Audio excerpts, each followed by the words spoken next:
تسبیح کیجیے. جہاں تک تسبیح کرنے کا حکم ہے تو وہ نماز کے اندر بھی اور نماز کے علاوہ بھی ہمیں اس کی تاکید ملتی ہے اور اس کا بہت فائدہ اور ثواب ہے. خاص طور پر غم اور پریشانی دور کرنے کے لیے اللہ سبحانہ و تعالیٰ کی تسبیح بیان کرنا بہت فائدہ دیتا ہے. اسی طرح نماز کے سجدے کے علاوہ جیسے سجدہ تلاوت ہے، سجدہ سہو ہے، سجدہ شکر ہے، تو ان تمام سجود میں بھی تسبیح کا حکم ہے. پھر اسی طرح وتر کے آخر میں سبحان الملک القدوس، اسی طرح عام سبحان اللہ و بحمدہ، سبحان اللہ العظیم، سبحان اللہ و بحمدہ، سبحان اللہ والحمد للہ ولا الہ الا اللہ واللہ اکبر کے شروع میں بھی ہر نماز کے بعد 33 بار سبحان اللہ.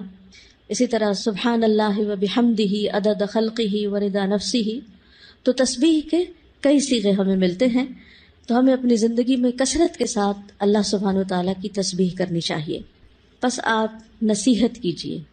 ذکر میں کچھ اذکار ایسے ہیں جن کی قرآن و سنت میں کثرت کے ساتھ وصیت کی گئی، اور اگر انسان ان اذکار کی روزانہ پابندی کرے تو بہت سی پریشانیوں، غموں، تکلیفوں، بیماریوں اور گناہوں سے بچا جا سکتا ہے. یہ ذکر قلعہ ہے، محفوظ قلعہ. جب انسان اللہ کا ذکر کرتا ہے تو ایک محفوظ قلعے میں آ جاتا ہے. کس کس چیز سے قلعہ ہے؟ کس کس شر سے؟ ہر پریشانی، غم، تکلیف، بیماری، گناہ، ان سب چیزوں سے محفوظ ہو جاتا ہے. کون سے ہیں وہ ذکر؟ نمبر 1 الصلاۃ علی رسول اللہ، رسول اللہ صلی اللہ علیہ وسلم پر درود بھیجنا. نمبر 2 کثرت الاستغفار. ہر غم سے نجات مل جاتی ہے انسان کو جب انسان استغفار کی کثرت کرتا ہے. یا ذا الجلال والاکرام کی کثرت.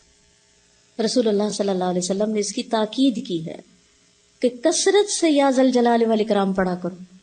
آج ہم میں سے کس نے کتنی دفعہ پڑھا؟ شاید ایک دفعہ بھی نہ پڑھا.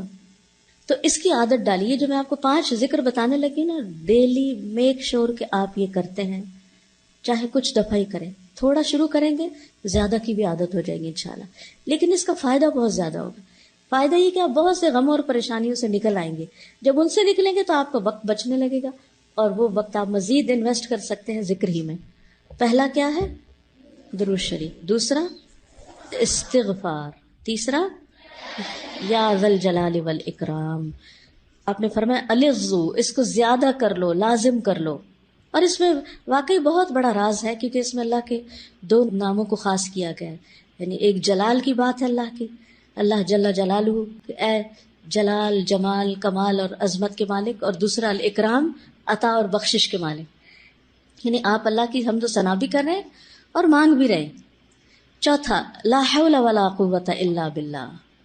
نبی صلی اللہ علیہ وسلم نے صحابہ کو اس کی بہت تاکید کی اور فرمایا کہ یہ جنت کے خزانوں میں سے ایک خزانہ ہے. اور آپ اس کو پڑھنا شروع کریں تو آپ عجیب و غریب تبدیلی اپنے اندر پائیں گے. نمبر 5 لا الہ الا انت سبحانک انی کنت من الظالمین وکذالک ننجی المؤمنین. غموں سے نجات کے لیے. اور پھر سبحان اللہ والحمد للہ ولا الہ الا اللہ واللہ اکبر ولا حول ولا قوت الا باللہ العلی العظیم.